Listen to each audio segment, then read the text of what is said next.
Welcome to the Outthinker podcast. My name is Kaihan Krippendorff, and this week I want to talk about Netflix and why I'm afraid that Netflix is going to break my heart. First, I love Netflix. I fell in love when I was watching a movie on my computer, washing the dishes. Kids were asleep upstairs. And then I moved over to my living room and continued the movie on my television. I hit pause, went upstairs, and I finished the movie on my iPad while I was on my spinning bike. And at that moment, I fell in love with the service, and I would advocate it and suggest it to anyone. But now I'm worried. See, I'm worried that Netflix is going to go away. And it's going to go away because there is a global shift occurring that is impacting several industries and may impact your industry if it hasn't already. So you want to be aware of it. I think that middlemen, at least many middlemen, are going away.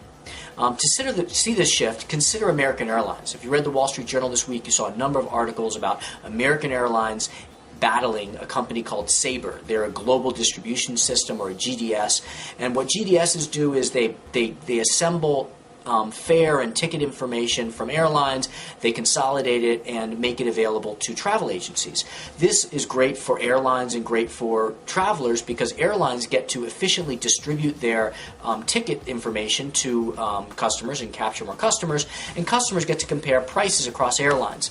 But the economics that make that kind of middleman business viable are starting to erode. New technology, new customer behavior is making it simpler and more profitable to ignore the middleman.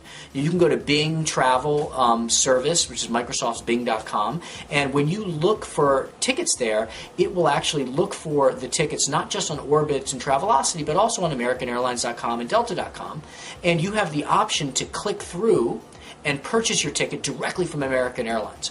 Now, why does American Airlines like that? Well, not only do they not have to pay a commission to Orbitz or a fee to or a margin to Sabre, but they also have the opportunity to upsell you on services like, do you want an extra bag or do you want insurance?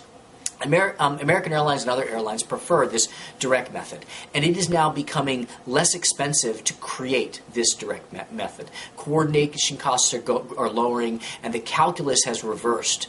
And I think a similar dynamic is going to happen to Netflix. It's becoming ever harder for Netflix to earn its keep.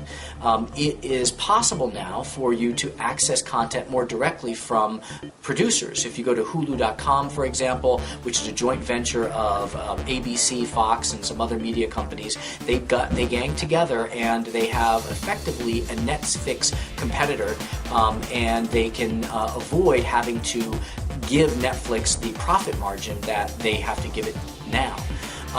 And I think that this is going to be essentially the end of Netflix. Netflix probably sealed its fate, or at least significantly damaged its competitive advantage when it shifted its business model from DVDs to direct online streaming of videos. See, consider copying costs. Copying costs, I call that the cost that a motivated, smart competitor would incur if they were to attempt to copy your business model. When Netflix was sending DVDs to your home, a competitor, whether that's Time Warner Cable or NBC, if they were to try to emulate that model, they would have to invest a considerable amount of money in the logistical operations of building a distribution center and filling it with DVDs. A high cost. It's better off for them to let Netflix do it. Now, when Netflix shifted its strategy to direct online streaming, it significantly reduced the copying costs. It's now relatively cheap for someone who's motivated and has content to simulate what Netflix has. So this is what you want to look out for. You want to look out for that the middleman across many industries is starting to disappear. It's disappearing because coordination costs are coming down, and their economics, the economic benefit that middlemen provide, is now under attack. And you want to watch out for your copying costs. Ask yourself, how much would it cost a motivated, smart competitor to copy my business model? Is that copying cost rising or decreasing? And what can I do about it? This is Kaihan Krippendorff. Thanks for listening. Next week we'll talk to a new topic for how to outthink your company.